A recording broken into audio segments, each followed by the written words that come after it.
சேலம் ஏற்காடு அடிவாரத்தில் உள்ள குறும்பப்பட்டி உயிரியல் பூங்கா உரிய பராமரிப்பின்றி காணப்படுகிறது. இங்குள்ள வனவிலங்குகள் பருகுவதற்கு தண்ணீர் கூட இல்லாமல் பெரும் அவதிக்குள்ளாகி வருகின்றனர். இது பற்றி விளக்குகிறது இந்த தொகுப்பு.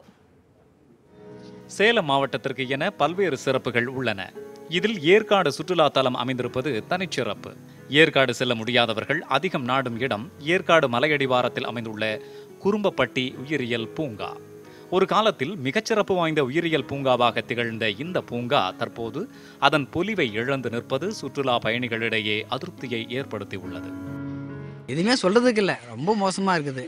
இதெல்லாம் பண்ணோம்னாக்கா அரசாங்கத்துக்கு ஒரு வருமானமும் வரும். ஸ்கூல் இப்போ இந்த லீவ் விட்ட டைமு பிள்ளைங்களுக்கு நல்ல ஒரு என்டர்டைமாக இருக்கும். ஏழ்மையான குழந்தைங்களாம் எங்கே வராங்க, எங்கே தான் வராங்க. ஏற்காடுக்கு கூட போக முடியாத சூழ்நிலை குழந்தைங்களாம் இருக்காங்க இன்றைக்கி. சேலத்துலேருந்து வரோம். மந்த்லி ஒரு 2 times 3 times அது வருவோம். நாங்கள் கண்டிப்பாக வந்தால் ஃபேமிலியோடு வருவோம், இல்லை ஃப்ரெண்ட்ஸோடு வருவோம். ஆனால் இந்த இடம் செம்ம ஜாலியாக இருக்கும். பட் இந்த இயர் வந்து கொஞ்சம் தண்ணி இல்லாதனால பேர்ட்ஸ் அண்ட் அனிமல்ஸ்லாம் கொஞ்சம் கம்மியாக இருக்குது. ஸோ ஃபஸ்ட்டெல்லாம் நிறையா இருந்ததுனால கொஞ்சம் ஜாலியாக இருந்தது. அது இல்லாமல் சில்ட்ரன்ஸ் பிளேயிங்க்கு வந்து கொஞ்சம் நிறையா இருந்தது. இப்போல்லாம் கொஞ்சம் டேமேஜாக இருக்குது. ஸோ அதெல்லாம் வந்து டெவலப்மெண்ட் பண்ணால் கொஞ்சம் நல்லாயிருக்கும்.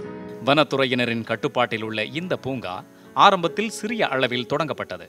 இந்த பூங்காவிற்கு சுற்றுலா பயணிகள் மத்தியில் ஏற்பட்ட வரவேற்பால் பூங்காவை விரிவுபடுத்தியது வனத்துறை. சுற்றுலா பயணிகளை கவரும் வகையில் மயில், கிளி, குரங்கு, பாம்பு, முதலை போன்ற பல்வேறு வகையான உயிரினங்கள் இந்த பூங்காவில் உள்ளன.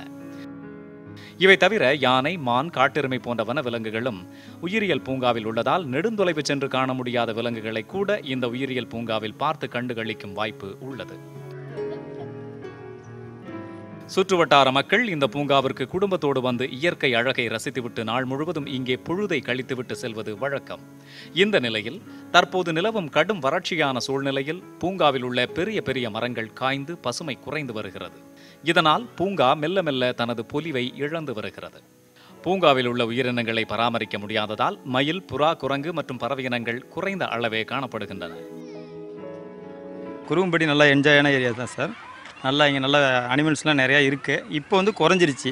முதல்ல நல்லா பார்க்குறதுக்கு நல்லா இயற்கை காட்சி நிறையா இருந்துச்சு. மான்கள்லாம் நிறையா இருந்துச்சு. இப்போ மான்கள்லாம் குறைஞ்சிருச்சு. சேலம் மக்கள் அதிகமானோர் வந்து செல்லும் இந்த பூங்காவை பராமரிக்க வனத்துறை கூடுதல் கவனம் செலுத்த வேண்டும் என்றும் குடிநீர் உள்ளிட்ட அடிப்படை வசதிகளை ஏற்படுத்தி இந்த பூங்காவை மேம்படுத்த வேண்டும் என்பதுதான் சேலம் மக்களின் எதிர்பார்ப்பு. சம்பந்தப்பட்ட நிர்வாகம் பூங்காவின் அழகை தொடர்ந்து மேம்படுத்த வேண்டும் என்பது சுற்றுலா பயணிகளின் கோரிக்கையாக உள்ளது. நியூஸ் 18 செய்திகளுக்காக ஒளிப்பதிவாளர் முனிராஜுடன் திருமலை.